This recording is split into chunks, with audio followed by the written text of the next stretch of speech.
He was born into silence. No lullabies, no bedtime stories, just the wind outside a crumbling shack and the echo of his own breath. He had nothing, no shoes, no books, no certainty of food, but somehow he left behind words that now guide millions. This is the story of Elias Carter, the boy who had nothing, but left behind everything we needed to hear. Elias grew up in a forgotten part of Mississippi. His father passed before he could walk. His mother worked 3 jobs just to keep the lights on, when they had lights.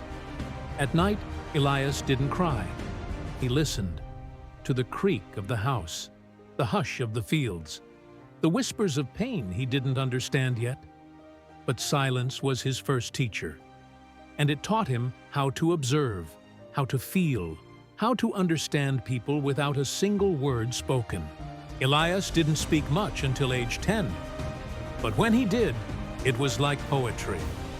Mama works so hard even the sun gets tired watching her. His teachers were stunned.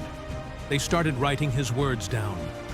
One even said, "This boy sees the world the way a wise man does at 80. And so, at age 12, Elias began filling notebooks, not with facts, but truths. Truths about pain, love, struggle, and hope. By 18, Elias published his first book, What the Quiet Taught Me. It wasn't a bestseller, but those who read it never forgot it. "The world is loud," he wrote, "but most people are just trying to shout over their pain." He traveled from town to town, never chasing fame, only sharing what he learned through hardship. Soldiers, mothers, addicts, and wanderers.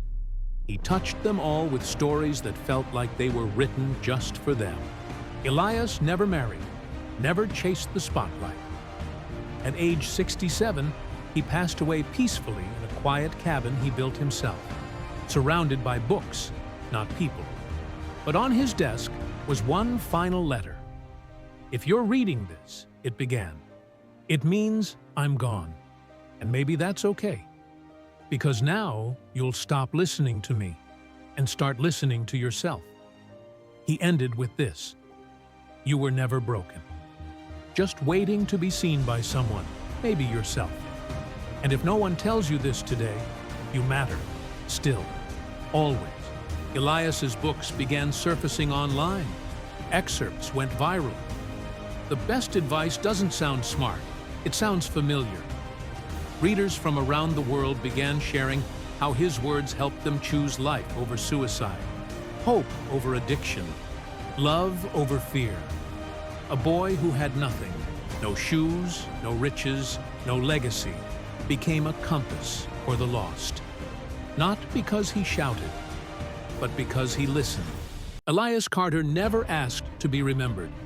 But now, when the world gets too loud, we remember his whisper: "Be kind, even when no one sees you.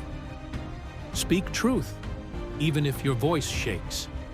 And if you ever feel like you're nothing, remember, even a candle in the dark is enough to guide someone home." And that is everything we needed to hear.